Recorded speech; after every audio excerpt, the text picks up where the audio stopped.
পেটের খিদায় বাচ্চারা সহ্য করতে পারতেছে না, খাইতেছে।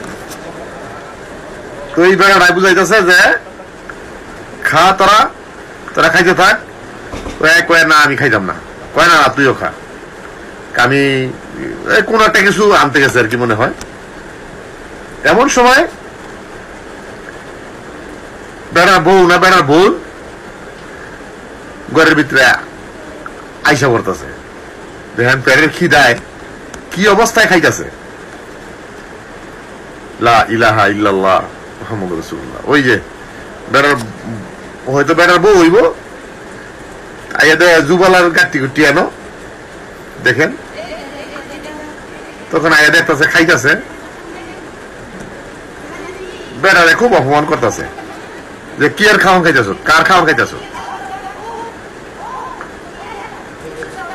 কি আর খাওয়ান খাইতেছ, কার খাওয়ান খাইতেছ।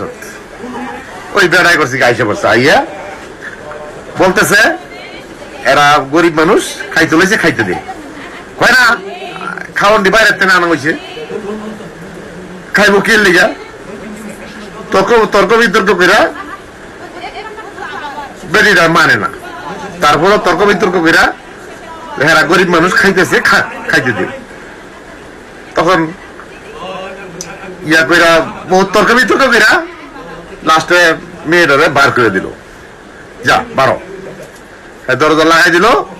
তারপরে এই বাচ্চাটারে নিয়ে আর বেটাটারে নিয়ে বৈশা বৈশা তোরা খা, খাইতে থাক, তোরা খাইতে থাক, তোরা খা। কয় না খাবো না, কয় না তোরা খা, কোনো সমস্যা নেই। লগে খাইতেছে, বাচ্চাটারে খাওয়াই দিল, বেটাটারে খাওয়াই দিল। তো বেড়াটায় বাচ্চাটারে খাওয়াই দিল মতন বেটাটার হাতের মধ্যে পিঠের মধ্যে একটা ইয়া দিল, কইল শান্তি মতন খা। বেড়াটা এবার হাতের মধ্যে একটা চুমা দিয়ে কান্দা দিল, লা ইলাহা ইল্লাল্লাহু মুহাম্মাদুর রাসূলুল্লাহ সাল্লাল্লাহু আলাইহি ওয়াসাল্লাম। তারপর এখনো মানুষের মতো মানুষ দুনিয়াতে আছে, এই জন্যই দুনিয়াটা হয়তো টিকে আছে। যারা যারা